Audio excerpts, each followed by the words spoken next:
Good morning students. तो my dear students, last lecture में हमने चैप्टर नंबर 16 को कंप्लीट कर लिया था। जल एक बहुमूल्य संसाधन यानी water as a precious resource, जिसमें हमने पूरे चैप्टर का रिव्यू जो है कल की क्लास में किया था। जल है तो कल है, जल है उपलब्ध तो भविष्य सुरक्षित है। मैसेज भी आपको काउंट कराया था। विश्व जल दिवस यानी वाटर डे 22 मार्च को सेलिब्रेट किया जाता है। संयुक्त राष्ट्र के अकॉर्डिंग एक इंडिविजुअल के लिए, एक व्यक्ति के लिए दिन में 50 लीटर जो जल है वो पर्याप्त मात्रा में होता है। जल सभी जीवों के लिए इम्पोर्टेंट है, अनिवार्य है। उसके बिना तो लाइफ पॉसिबल नहीं है, जीवन भी संभव नहीं है।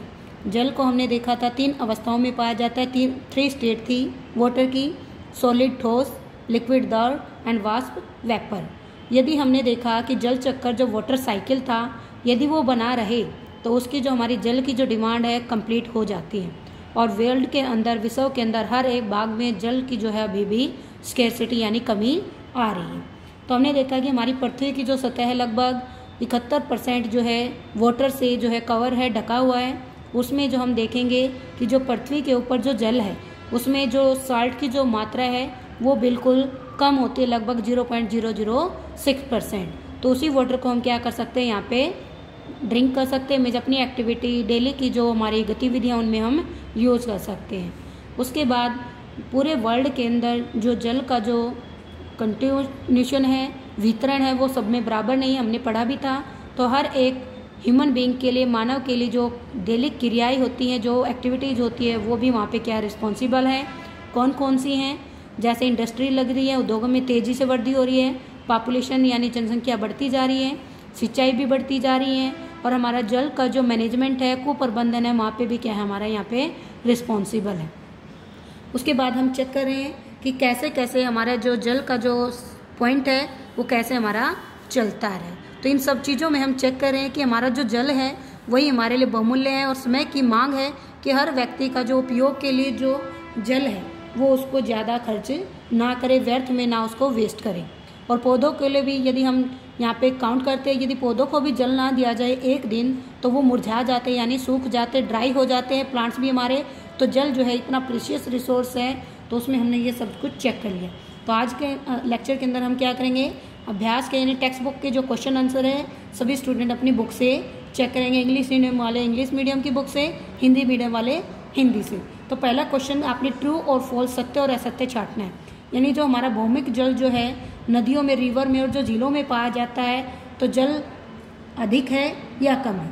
तो भौमिक जल हमारा ज़्यादा होता है, ग्राउंड वाटर ज़्यादा होता है रिवर और लेक के कंपेरिजन। This is true. तो आपने इसको सत्य मानना है। जल की कमी के कारण जो समस्या सामने आ रही है, क्या वो केवल ग्रामीण वाले क्षेत्रों को है? नहीं, वो सभी के लिए ये क्या है, असत्य है। तो ऐसे ही करके आपने क्या करना है, सारे क्वेश्चन सोल्व करने हैं। इसी के बाद नेक्स्ट क्वेश्चन में ये कह रहे हैं, नदियों का जल खेतों में सिंचाई का एकमात्र स्रोत है? नहीं, हम नलकूप या अदर जो मेथड होते हैं उनसे भी कर सकते हैं। ये भी क्या है, असत्य है। वर्षा जल का चरम स्रोत होता है, ये सत्य है कि हमारी जो ज़्यादा वाटर की जो डिमांड है वो रेन से ही होती है। क्वेश्चन नंबर 2 है, समझाइए कि भौम जल की पुनः पूर्ति किस प्रकार होती है। तो आप लोगों ने देखा था कि हमारी जो नदियाँ और तालाब यानी रिवर और जो पौंड होते हैं वो जल के अकॉर्डिंग हमारी पूरी मृदा को यानी सॉइल को जो है, पानी को जो है नीचे ज़मीन के अंदर, भूमि के नीचे गहराई तक छोड़ देते हैं। खालिस्तान में परकोलेट हो जाता है वाटर, और नीचे जाके अंत से अंदन का मतलब है परकोलेट होना, नीचे रिसाव हो जाना, और उसी प्रक्रम से हमारी भूमि का जो जल स्तर है पुनः पूर्ति हो जाती है, कंप्लीट हो जाता है हमारा वाटर का ग्राउंड लेवल। तो किसी गली में 50 घर हैं तो जिनके 10 नलकूप लगाए गए हैं, भौमिक स्तर का इसका दीर्घावधि प्रभाव क्या होगा। यानी जो हमारे हैंडपंप है, यदि वो भूमिगत जल स्तर को बाहर निकालने के लिए कार्य करते हैं और एक गली के अंदर 50 घर हैं और वहाँ पे 10 हैंडपंप लगाए गए हैं, तो हमारा भूमिगत जो जल स्तर है उसकी जो क्वांटिटी है, मात्रा है, वो घटती जाएगी, रिड्यूस होती जाएगी, और हमारा भूमिक जल स्तर जो है, ग्राउंड लेवल जो वाटर है, वो नीचे डाउन होता जाएगा, गिरता जाएगा। और लंबे समय तक हमारी जो है ये प्रक्रिया जो है भूमिगत जल स्रोत को ऐसे ही करती रही तो हमारा भारी जो है कमी आ जाएगी हमारे ग्राउंड वाटर के अंदर। और ऐसी भी स्थिति आ सकती है कि हमारे ट्यूबवेल से आने वाला जो पानी है वो बाहर ही ना निकले, जो हमने एक गली के अंदर 10 लगाए हैं 50 घर के लिए।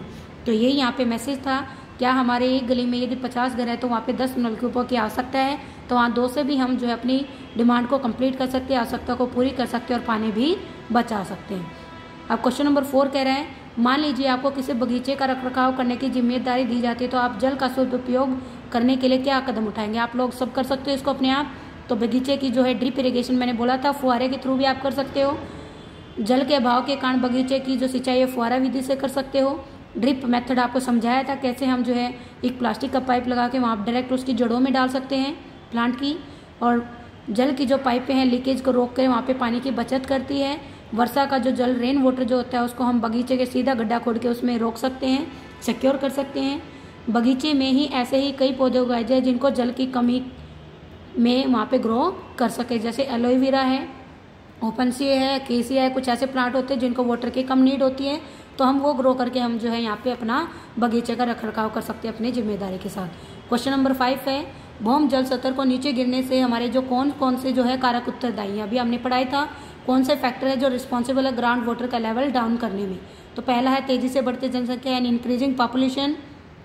सेकंड था हमारा इंडस्ट्री का इंक्रीज होना, उद्योगों में बढ़ती क्रिया की जो हमारी कृषि की जो क्रियाएं थी उनमें जल की ज़्यादा खपत हो रही थी, और जल का जो संरक्षण था हम उसकी तरफ कोई ध्यान नहीं दे रहे थे। वाटर कंजर्वेशन की तरफ हमारा कोई पॉइंट ही नहीं था, वहाँ पे हमारा माइंड सेट नहीं था। तो इन 4 चीज़ों की वजह से हमारा क्या हो रहा है, भौमिक जल स्तर ग्राउंड लेवल जो है डाउन होता जा रहा है वाटर का।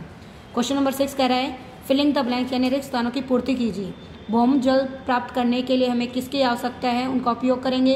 तो कुएं और नलकूप से हमारा भौम जल स्तर हम प्राप्त कर सकते हैं, यानी ग्राउंड वाटर को बाहर निकालने के लिए हम नलकूप या कुएं का यूज करते हैं। जल की 3 अवस्थाएं कौन कौन सी थी हमने बात की थी, ठोस, द्रव and gas, liquid, solid and vapour. भूमि के जल दहन करने की परत को हम कौन सा बोलते हैं, जल भराव यानी ऊपर का अपर लेवल। ठीक है, भूमि में जल के अंतर स्त्राव के प्रक्रम को क्या कहते हैं, अंतशयन यानी परकोलेशन, इकट्ठा होके नीचे निकलना। लीकिंग भी आप बोल सकते हो, लीचिंग भी बोल सकते हो, नीचे रिसाव होना। क्वेश्चन नंबर 7 कह रहा है निम्नलिखित में से कौन सा कारक जल की कमी के लिए उत्तरदायी नहीं है। जल की कमी किसकी वजह से नहीं होती, औद्योगिकरण में वृद्धि से तो जल की कमी होती है, जनसंख्या के बढ़ने से भी जल में कमी होती है, अत्यधिक वर्षा से क्या जल में कमी होगी, नहीं होगी। तो हमारा कौन सा यहाँ पे मेथड है, तो अत्यधिक वर्षा से हमारी जल में कमी नहीं होती है, कोई उत्तरदायी कारक नहीं है कि जल में कमी हो जाए। जल संसाधनों का कुप्रभाव से हमारी कमी होती है। तो तीनों रीजन है जिससे जल कम होता है, बट अत्यधिक वर्षा से जल की पूर्ति होती है, ना कि कमी होती है। तो इसके बाद जितने भी क्वेश्चन आप कर सकते हैं, तो ये क्वेश्चन नंबर 8 है, सही विकल्प का चयन कीजिए। विश्व की सभी झीलें नदियों में जल की कुल मात्रा क्या स्थिर रहती है, हमने बोला था नहीं होती। भूमिगत जल की कुल मात्रा क्या नियत होती है, नहीं होती। विश्व के समुद्र और महासागरों में जल की कुल मात्रा नियत है, या विश्व में जल की कुल मात्रा नियत है। इन सभी में से आपने अच्छा विकल्प चुनना है, अच्छा ऑप्शन चुनना है, कौन सा ठीक है। तो हमने देखा कि विश्व के समुद्रों और महासागरों में जल की कुल मात्रा नियत है, यानी हमारा पूरा जो वाटर है ज़्यादातर कहाँ पे है, समुद्र और ओशियन, यानी सी और ओशियन के अंदर ज़्यादा अमाउंट में। तो ये हमारा क्या है, ऑप्शन नंबर सी यानी गैर जो भाग है वो ठीक है। भौम जल और भौम जल स्तर को दिखाते हुए एक चित्र बनाइए, तो हमने बनाया भी था। ये हमारा ग्राउंड वाटर है, इसमें हमने रिवर को भी बनाया था, झील हम भी बना सकते हैं, और साथ में हमारा जो है ग्राउंड वाटर सिस्टम को हमने एक सर्कल के थ्रू, हमने एक चित्र के थ्रू बनाया था रेन वाटर के अकॉर्डिंग, तो हम यहाँ पे कर सकते हैं। तो जल जो हमारा भर जाएगा वो ग्राउंड लेवल हो जाएगा, भौमिक जल जो भूमि के ऊपर होगा। पुनः अपर्ति हम कैसे करेंगे कि जो हमारा वाटर लेवल है वो सनलाइट के अकॉर्डिंग वहाँ पे हीट होगा, वेपर होगा, नदियों का जल वेपर के अकॉर्डिंग वहाँ पे पुनः जो है हमारा क्लाउड बन जाएगा, क्लाउड जो है रेन करेंगे, रेन वापस नदी और झील में आके क्या हो जाएगा, वो पूरा का पूरा हमारा पूर्ति हो जाएगी जल की। तो ये हमारे कुछ क्वेश्चन थे जो आपने अपनी नोटबुक में भी लिखने हैं और अपनी जो है इनकी रिवीजन भी करनी है, ताकि आप एग्जाम में अच्छा परफॉर्म कर पाओ।